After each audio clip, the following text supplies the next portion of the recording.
আজকে সারাদিন কি খেলাম সেটারই ভিডিও দিচ্ছি। সকালবেলা উঠে হোয়াইট সস পাস্তা বানিয়েছিলাম চিকেন দিয়ে। এটা খেতে বেশ ভালো লেগেছিল। আমার এই হোয়াইট সস পাস্তাটা ভীষণ ভালো লাগে। লাঞ্চে ছিল ভাত, আমি প্লেটে কিছুটা ভাত নিয়েছি, সাথে হচ্ছে রসুনের আচার, বোম্বাই মরিচ দিয়ে এই রসুনের আচারটা বানিয়েছিলাম গত দুদিন আগে। আমার মনে হয় না আর এক সপ্তাহ বেশি এটা থাকবে। এটা খেতে এত বেশি মজা গরম ভাতের সাথে। আমি পুরো এক প্লেট ভাত হচ্ছে রসুনের আচার আর বোম্বাই মরিচ দিয়ে মেখে খেয়েছিলাম। এটা দারুণ ছিল। এরপরে আমি আরো কিছুটা ভাত নিয়ে নিয়েছি, সাথে নিয়েছি একদম পাঙ্গাসের হচ্ছে তেল তেল পেটি। আমি জানি তোমরা অনেকেই এই পাঙ্গাস মাছ দেখে নাক ছিটকাবে, বাট এই পাঙ্গাসের তেল তেল পেটি, নদীর পাঙ্গাস, উফ, যে না খেয়েছে আসলে সে এই স্বাদটা বুঝবে না।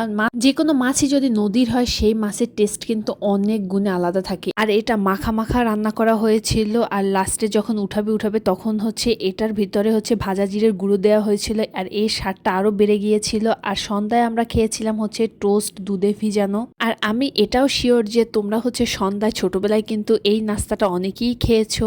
আমি যখন ছোটবেলায় কোনো কিছু খেতে যেতাম না বা হচ্ছে জ্বর জ্বর থাকতো, তখন কিন্তু মা প্রায়ই দেখতাম গরম গরম দুধের সাথে একটু হালকা চিনি দিয়ে এই টোস্টগুলো ভিজিয়ে আমাকে খেতে দিত। এটা খেতে বেশ দারুণ ছিল। আজকে যখন অনেকদিন পর খেয়েছিলাম তখন একদমই ছোটবেলা হারিয়ে গিয়েছিল।